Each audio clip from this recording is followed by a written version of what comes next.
Class 9th के बच्चों, आज हम सर्वांग समता से संबंधित एक थ्योरम बताएंगे। वह है भुजा भुजा भुजा, मतलब एस एस एस। वह कहता क्या है कि यदि किसी त्रिभुज की तीनों भुजाएं दूसरे त्रिभुज की क्रमशः तीनों भुजाओं के समान हो तो दोनों त्रिभुज सर्वांग सम होते हैं। जो हम लिख देते हैं, थोड़ा ध्यान देंगे, इसको याद भी करना पड़ेगा। यदि किसी त्रिभुज की तीनों भुजाएं दूसरे त्रिभुज की क्रमशः तीनों भुजाओं के समान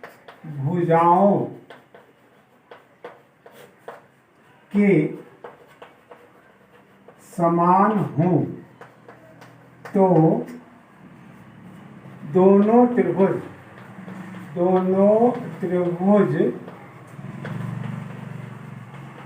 सर्वांग सम होंगे। ये आपको सिद्ध करके बताना है। इसको ध्यान से देखें। यदि किसी त्रिभुज की तीनों भुजाएं दूसरे त्रिभुज की क्रमशः तीनों भुजाओं के समान हो तो दोनों त्रिभुज सर्वांग सम होंगे। इसको सिद्ध करने के लिए हम लोग पहले फिगर को ड्रॉ करें। और चित्र है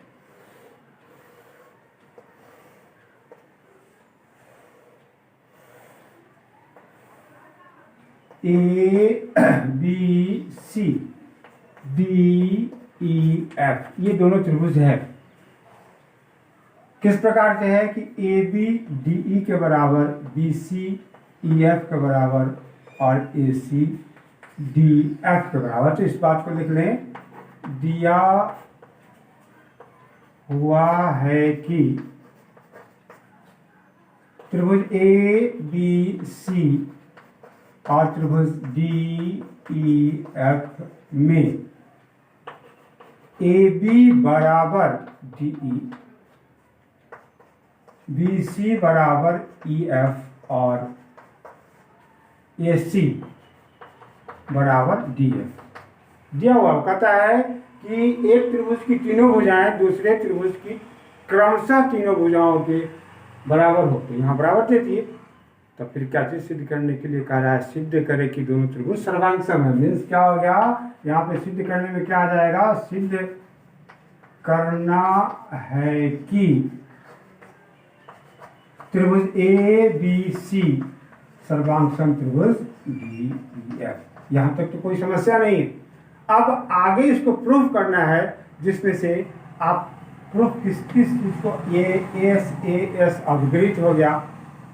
फिर अब आगे पढ़े होइएगा ए एस ए पढ़े होइएगा, फिर एक ए एस।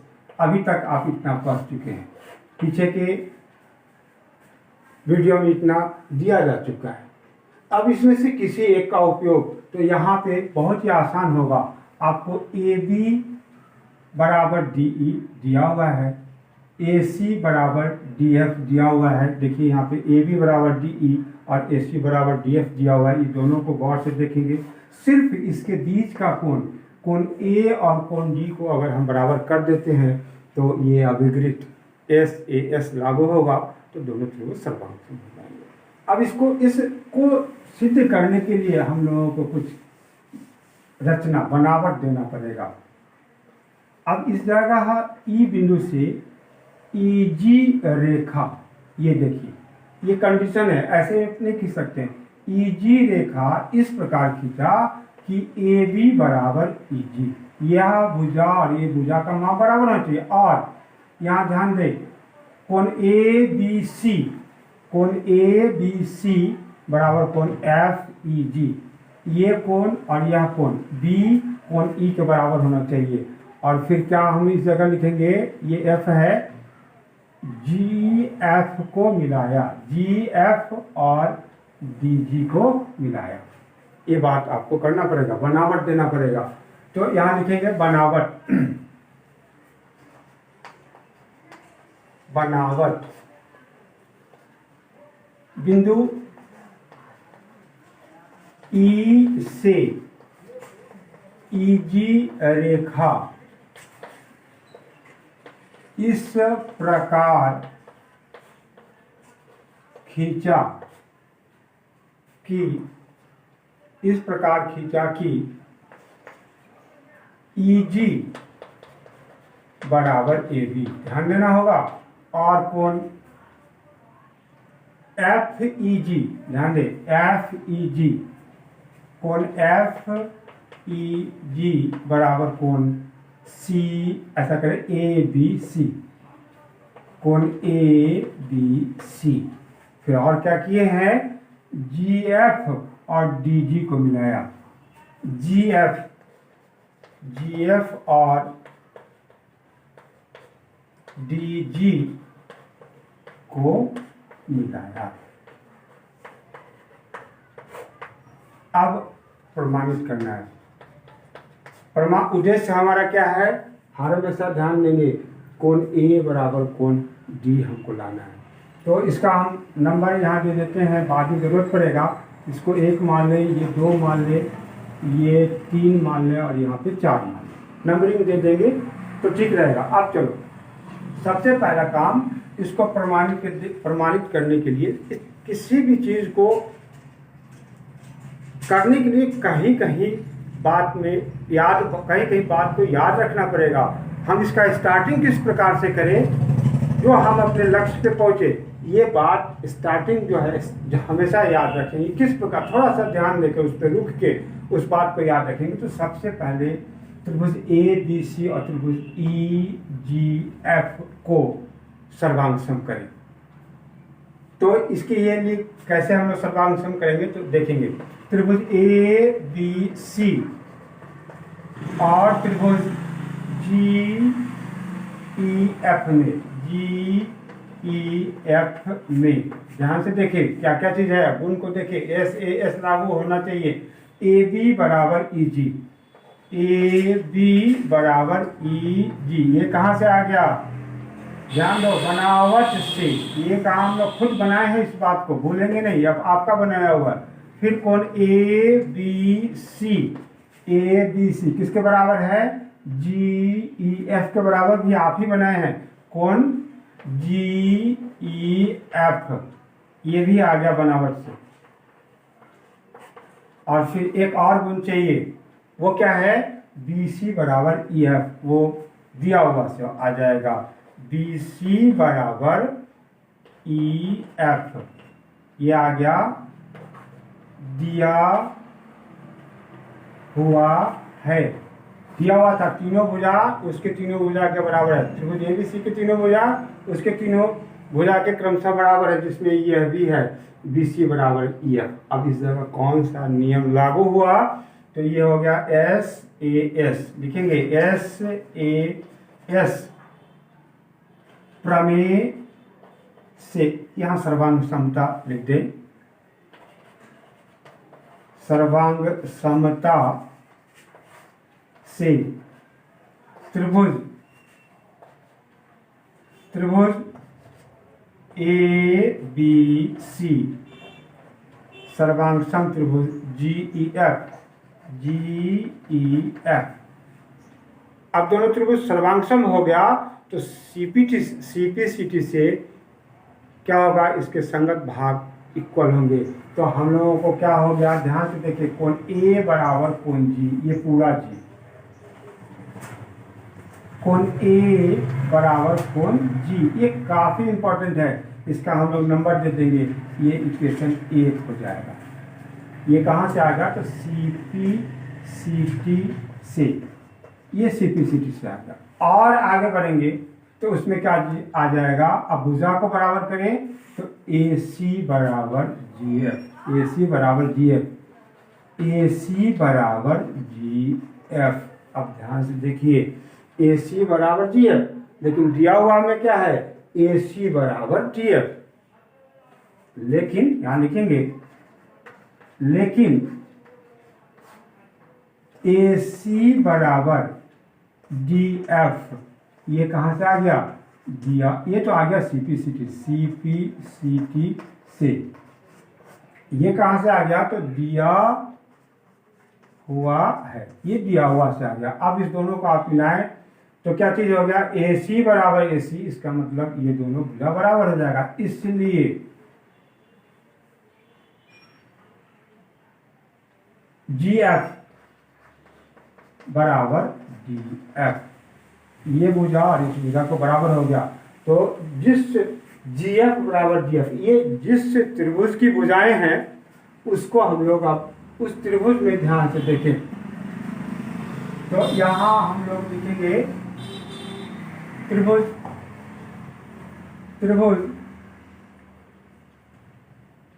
DFG में, त्रिभुज DFG में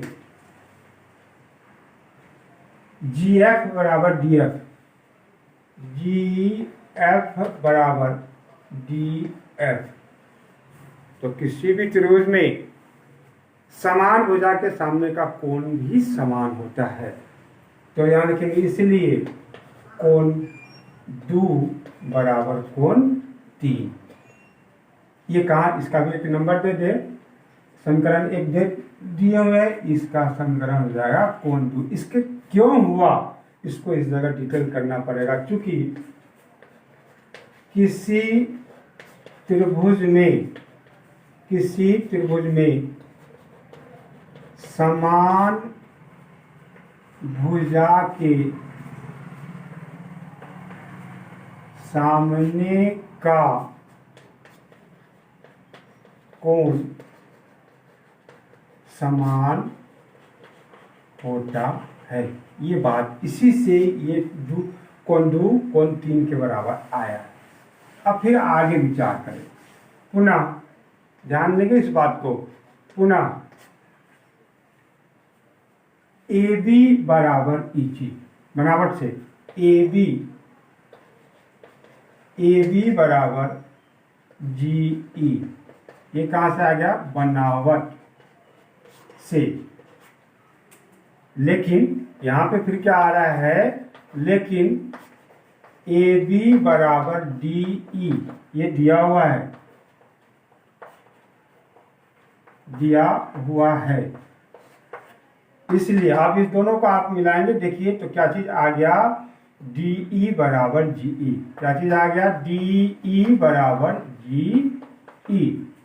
ये DE बराबर GE, ये भुजा बराबर होगा। तो अब इस त्रिभुज में, जैसे उसमें हम लोग ले आए थे GF बराबर DF, तो इस त्रिभुज DFG में हम लोग विचार किए थे। यहाँ देखिए DFG में उस दोनों भुजा को बराबर किए थे, तो उसके सामने का कोण 2 कोण 3 के बराबर हुआ था। इसी प्रकार से ये जो भुजा बराबर हुआ उसको देखेंगे किस त्रिभुज की भुजा है वो।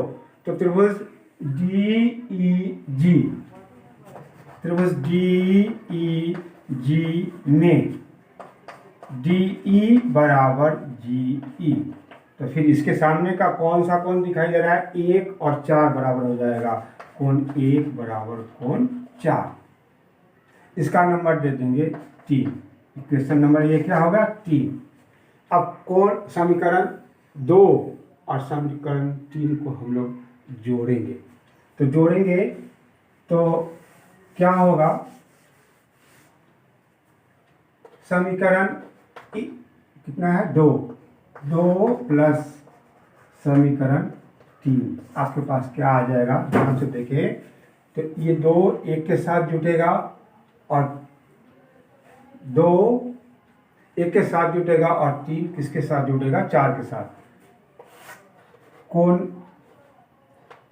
1 जोड़ कोण 2 बराबर कोण 3 जोड़ कोण 4। कोण 1 जोड़ कोण 2, कोण 1 यहाँ ये LHS जुट गया, ये RHS से जुट गया। तो फिर क्या हो जाएगा? अब 1 और 2 को जोड़ के देखेंगे, दोनों को एक साथ अगर जोड़ के देखते हैं तो आपके पास कौन सा कोण आता है? कोण EDF आ रहा है, कोण EDF। और फिर 3 और 4 को जोड़ेंगे, 3 और 4 को जोड़ेंगे तो आपके पास यहाँ पे जी लिखा हुआ तो कौन सा कोण आ जाता है, ई जी एफ, कोण ई जी एफ। लेकिन समीकरण 1 से देखेंगे, समीकरण 1 में क्या था, कोण ए बराबर था कोण ई जी एफ।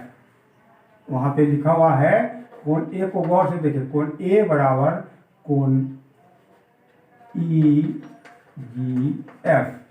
लेकिन कोण ए बराबर, ये समीकरण 1 में दिया हुआ है, दिखाए हैं, कोण ए बराबर कोण ई जी एफ। अब ई जी एफ के जगह पर हम लोग ट्रांसफर कर सकते हैं, यहाँ पे बदल सकते हैं इसको, क्योंकि ये दोनों बराबर हो गया तो इसको यहाँ ले जाएं, इसलिए कोण ई डी एफ बराबर कोण ए। ये अब हम लोग प्रूव कर दिए, इसका भी 1 नंबर दे दे। ये आपका तीसरा है, ये क्या हो जाएगा, चौथा। तो फिर अब जो समस्या था वो हमारे पास आ चुका है, क्या कि ए बी बराबर डी ई दिया हुआ है, कोण ए बराबर कोण डी, देख लीजिए यहाँ हम लोग प्रूफ समीकरण 4 से, और ए सी बराबर डी एफ दिया हुआ है। तो एस ए एस सर्वांग समता प्रमेय से दोनों त्रिभुज सर्वांग समभुज हो जाएगा। इस बात को अब फिर लिख देना होगा। तो यहाँ लिखेंगे त्रिभुज ए बी सी और त्रिभुज डी ई एफ में, ए बी सी और त्रिभुज डी ई एफ में ए बी बराबर डी ई, ये दिया हुआ है, दिया हुआ है। कोण दे दे बीच में, कोण ए, इसको सीधा करके लिख देंगे, कोण ए बराबर कोण ई डी एफ। कहाँ से है, समीकरण 4 से, समीकरण 4 से। और फिर एक भुजा ए सी बराबर डी एफ, ए सी बराबर डी एफ, ये भी दिया हुआ है, दिया हुआ है। कौन सा नियम इस जगह लागू हो गया, एस ए एस, भुजा कोण भुजा, इसलिए एस ए एस सर्वांग समता से त्रिभुज ए बी सी सर्वांग सम त्रिभुज डी ई एफ, ये आपका प्रूफ हो गया। तो इस प्रकार से अभी तक हम लोग क्या क्या पढ़े, एस ए एस ये अवगृहित हुआ, उसके बाद पढ़े थे ए एस ए, उसके बाद ए एस, और तब फिर इसको अभी पढ़े हैं एस एस एस। इसके बाद एक बचेगा आर एच एस, जो आपको इसके बारे में नेक्स्ट वीडियो में फिर आपको उस समस्या का समाधान मिलेगा।